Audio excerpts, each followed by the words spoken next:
আসসালামু আলাইকুম সম্মানিত দর্শক। গত 19শে আগস্ট আমাদের মাননীয় সেনাপ্রধান একটা বক্তব্য দিয়েছিলেন, আপনাদের মনে থাকার কথা। তিনি বলছিলেন যে তারা বয়সে তরুণ, বড় হলে ভুল বুঝতে পারবে ও লজ্জিত হবে। কাদের উদ্দেশ্যে বলছিলেন সেটাও কিন্তু আমরা জানি। ধরে নিলাম তখনকার সময়ে যখন এই 19 তারিখে মাননীয় সেনাপ্রধান এই বক্তব্যটা দিলেন, তখন কিন্তু আমাদের মনক্ষুণ্ণ হয়েছে।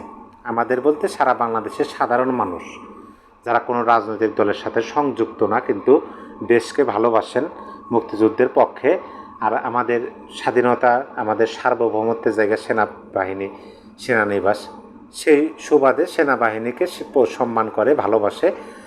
যারা সেনাবাহিনীকে অকথ্য ভাষায় গালিগালাজ করে, সেনাবাহিনীকে প্রশ্নবিদ্ধ করতে চায়, তাদের বক্তব্যে কিন্তু আমরা মর্মাহত হই, আমাদের হৃদয়ে রক্তক্ষরণ হয়, আঘাত হানে।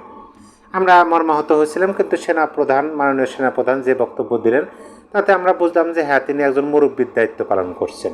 তাদেরকে যতই গালিগালাজ করা হোক, তারপরে বলতেছেন তারা ছোট, যদিও তারা বিয়ে শাদী করছেন, অনেকের বাচ্চা কাচ্চা হয়েছে, অনেকের বয়স হতে হতে টাকলা হয়ে গেছে, তারপরেও তাদেরকে ছোট বলছেন। বড় হোক, বড় হতে থাকুক, বড় হলে পরে তাদের যখন বিবেক বুদ্ধি হবে, যেহেতু তাদের মাথার মধ্যে এখন বিবেক বুদ্ধি নাই, যখন বিবেক বুদ্ধি হবে তখন তারা বুঝতে পারবে এবং লজ্জিত হবে।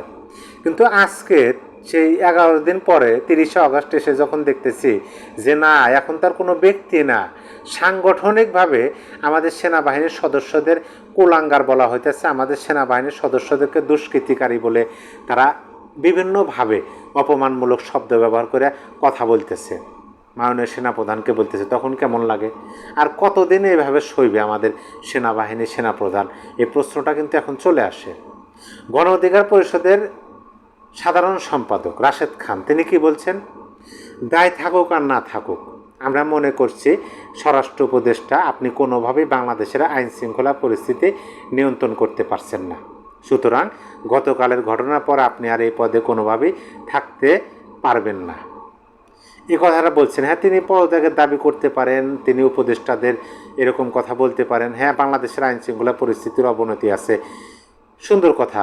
আর গতকাল রাত্রে কি হয়েছে, 29শে আগস্ট দিবাগত রাত্রে, সেটা আমরা সবাই জানি।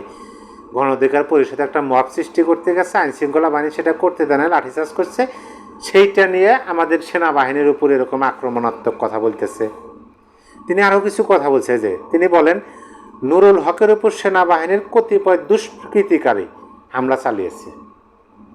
দেখেন, এটা ছোটোখাটো কথা আপনি মনে করতেছেন, সেনা সদস্যদেরকে বলতেছে যে দুষ্কৃতিকারী সেনা সদস্য, তারা নাকি হামলা করছে নুরুল উপর। লাল শার্ট পরিহিত ব্যক্তি ছাত্র অধিকার পরিষদের কেন্দ্রীয় নেতা সম্রাটের উপর হামলা করেছে। রাশেদ খান আরও বলেন আমাদের উপর যে হামলা হয়েছে সে হামলায় সেনাবাহিনী জড়িত, সেনাবাহিনী নাকি তাদের উপর হামলা করছে এবং পুলিশেরও ভূমিকা ছিল। সেনাবাহিনী তাদের নির্দেশে মাঠে নেমে আমাদের রক্তাক্ত করেছে, সেনা প্রধানকে তদন্ত সাপেক্ষে তাদের বিরুদ্ধে ব্যবস্থা নিতে হবে। মানে তারা মব করবে, তারা একটা রাজনৈতিক দলের কার্যালয়ের সামনে গিয়ে আগুন জ্বালাইবে, অগ্নিসংযোগ করার চেষ্টা করবে, লাঠিসোঁটা নিয়ে ওই কার্যালয়ের মধ্যে যে নেতাকর্মীরা আছে তাদেরকে মারধর করার চেষ্টা করবে। আইন শৃঙ্খলা বাহিনী, পুলিশ সদস্য, সেনা সদস্য গিয়ে সেই মবের বিরোধিতা করবে, আর তারাই এখনও শৃঙ্খলা হয়ে গেলে তারাই দুষ্কৃতিকারী হয়ে যেতেছে। সেনাবাহিনী আর কতদিন সহ্য করবে এভাবে? আর কতদিন সেনাবাহিনীকে, সেনা সদস্যদেরকে দুষ্কৃতিকারী বলা হইতেছে, সেনাপ্রধানকে কুলাঙ্গার বলা হইতেছে? এইভাবে যদি চলতে থাকে আর ধীরে ধীরে যদি আমাদের সেনাবাহিনীও বাংলাদেশের পুলিশদের মতো হয়ে যায়, 5ই আগস্টের পরে বাংলাদেশ পুলিশের যে অবস্থা, সেই অবস্থা যদি সেনাবাহিনীরও হয়ে যায়, তাহলে দেশের পরিস্থিতি কোন দিকে যেতে পারে? মানে সব কিছু কি এই রাশেদ খানদের কথাই চলবে নাকি? এনসিপির কথাই চলবে নাকি? হেভিওয়েট ভুই ফোন নেতাদের কথাই চলবে নাকি? এই প্রশ্নগুলো এখন সামনে আসতেছে। এখন স্পষ্টভাবে সেনাবাহিনীর একটা অবস্থান নেওয়া উচিত। তাছাড়া জাতির এই ক্লান্তিকার আর নাই, জাতি এখন অধপতনের দিকে যাচ্ছে। এখন আমাদের আইনশৃঙ্খলা বাহিনীর, দেশের অভ্যন্তরে যারা আইনশৃঙ্খলা পরিস্থিতি স্বাভাবিক রাখার কাজ করে, পুলিশ বাহিনীর মেরুদণ্ড তো 5ই আগস্টে ভেঙে দেওয়া হয়েছে, 5ই আগস্টের আগে।